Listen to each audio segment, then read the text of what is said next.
हर किसी की भविष्य में कोई न कोई इच्छाएं, चाहतें या ख्वाहिशें होती हैं। तो इन्हीं ख्वाहिशों और इच्छाओं को बताने के लिए हम सेंटेंस में वुड लाइक टू का यूज करते हैं। जैसे अगर कहा जाए मैं भोपाल में रहना चाहूँगा, वह यह काम नहीं करना चाहेगा। क्या तुम अपनी कार बेचना चाहोगे? क्या वह चाय पीना पसंद नहीं करेगा?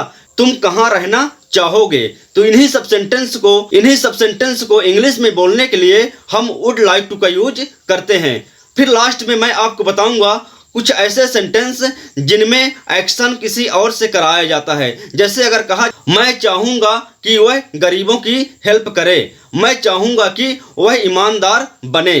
तो इन्हीं वाक्यों को भी बताने के लिए हम वुड लाइक टू का यूज करेंगे, लेकिन इसका स्ट्रक्चर थोड़ा डिफरेंट होता है। आज की इस वीडियो में हम वुड लाइक टू का यूज दो तरह से करेंगे। तो चलिए सीख लेते हैं इस इंटरेस्टिंग चैप्टर को। देखें तो हिंदी वाक्य के लास्ट में ना चाहेगा, ना चाहेगी, ना चाहोगे, ना चाहूंगा। यहाँ पर ना का मतलब किसी निगेटिव से नहीं है, ये किसी वर्ब में रहेगी। इसका स्ट्रक्चर होता है पहले सब्जेक्ट, फिर वुड लाइक टू, उसके बाद वर्ब का फर्स्ट फॉर्म, ऑब्जेक्ट और लास्ट में अदर वर्ड। चलिए अब इनको हम समझते हैं एग्जाम्पल से। मैं भोपाल में रहना चाहूंगा, ये एक चाहत है, फ्यूचर की एक चाहत है, फ्यूचर की एक ख्वाहिश है।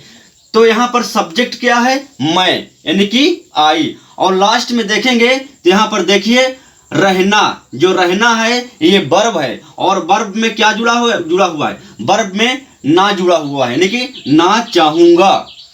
अब देख पहले सब्जेक्ट मैं आई, उसके बाद would like to,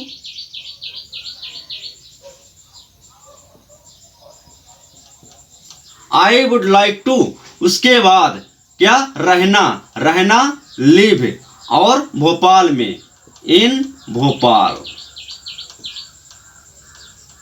I would like to live in Bhopal.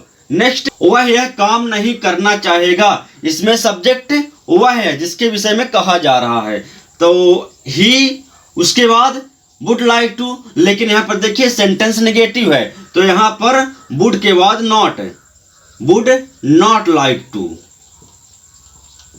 ये देखिए he would not like to, और करना डू, यह काम मतलब दिस वर्क। इस तरह he would not like to do this work.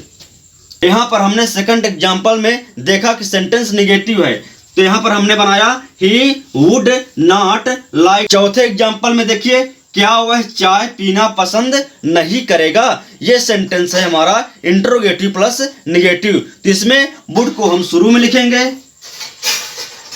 Would he, उसके बाद इंटरोगेटिव प्लस नेगेटिव है तो यहां पर not, would he not like to, पीना मतलब यहां पर लगा देते हैं take, would he not like to take, चाय के मतलब टी। इस तरह हमने बनाया sentence would he not like to take tea. Next example, तुम कहां रहना चाहोगे। यहां पर सेंटेंस स्पेशल इंटरोगेटिव सेंटेंस है, सामने वाले से क्वेश्चन करके पूछा जा रहा है कि तुम कहां रहना चाहोगी, आपकी इच्छा क्या है। तो यहां पर पहले कहां की इंग्लिश वेयर, उसके बाद वुड, तब subject you, where would you like to, रहना लिव, और लास्ट में क्वेश्चन मार्क, मतलब where would you like to live, आप कहां रहना चाहोगे। तो हमने सीखा वुड लाइक टू का सेंटेंस में किस तरह का यूज किया जाता है।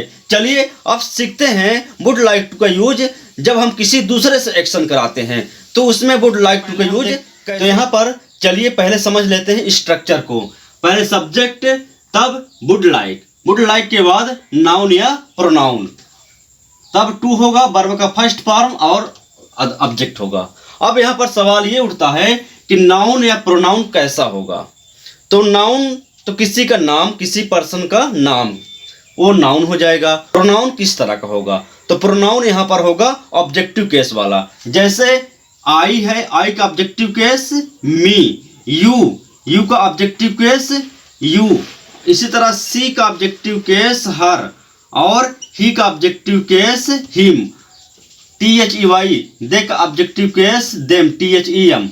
WE बी का ऑब्जेक्टिव केस अस। तो यहाँ पर ऑब्जेक्टिव केस प्रोनाउन के रूप में काम करेगा।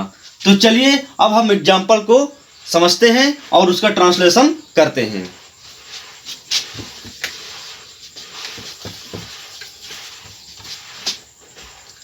यहाँ पर कहने का मतलब यह है कि एक्शन किसी और से कराया जाएगा भविष्य में।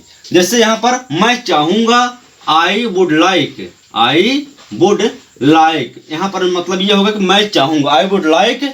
उसके बाद देखिए सब्जेक्ट हमारा आई, वुड लाइक हो गया, तब क्या बोला जा रहा है, नाउन या प्रोनाउन। तो यहाँ पर वह है जो कि प्रोनाउन है, तो वह का मतलब ही होता है और इसका ऑब्जेक्टिव केस हिम। तो यहाँ पर लिखेंगे him, I would like him. फिर देखिए टू, फिर वर्ब आता है सहायता करना, हेल्प, और गरीबों की द पुअर। इस तरह I would like him to help the poor. मैं चाहूंगा कि वह ईमानदार बने। तो यहाँ पर I would like to, sorry, यहाँ पर I would like, I would like subject I, उसके बाद would like, I would like, फिर नाउन या प्रोनाउन। तो यहाँ पर देखिए वह भी यहाँ पर आ रहा है, तो वह मतलब ही, तो ही का ऑब्जेक्टिव केस हिम। तो यहाँ पर हिम हो जाएगा, आई वुड लाइक हिम। फिर ईमानदार बनो, टू बी, बी मीन्स होना या बनना, टू बी ऑनेस्ट। इस तरह I would like him to be honest. मैं नहीं चाहूंगा कि तुम उसे परेशान करो। यहाँ पर ये सेंस निगेटिव का सेंस, ये सेंटेंस यहाँ पर ये सेंटेंस निगेटिव का सेंस दे रहा है। जैसे यहाँ पर देखिए मैं नहीं चाहूंगा, आई would not like, I would not like, तुम उससे परेशान करो। एक्शन है इस बार तुमसे कराया जा रहा है। तो यू का सब्जेक्ट क्या है, यू, तो यू का ऑब्जेक्टिव केस यू ही होता है। तो आई वुड नॉट लाइक यू। उसके बाद टू आएगा, टू और परेशान करना बॉदर, जो कि एक वर्ब है, बॉदर, और उसे मतलब हिम ऑब्जेक्ट है। I would not like you to bother him. मैं नहीं चाहूंगा या मैं नहीं चाहता कि तुम उसे परेशान करो। तो आज की इस वीडियो में हमने सीखा वुड लाइक का दो यूज। एक जिसमें हम स्वयं भविष्य में इच्छा रखते हैं या चाहत रखते हैं, चाहत बताने के लायक। दूसरा यूज वुड लाइक टू का, जिसमें किसी और से एक्शन कराया जाता है भविष्य में, यानी कि उसकी चाहत बताई जाती है भविष्य में। तो आई होप आपको समझ में आया होगा। गाइज अगर आपको समझ में आया वीडियो तो लाइक कर दीजिए और चैनल को सब्सक्राइब कर दीजिए, ताकि आने वाली वीडियो का नोटिफिकेशन आपको मिलता रहे। तो आज की वीडियो में इतना ही, अब मिलेंगे नेक्स्ट वीडियो में।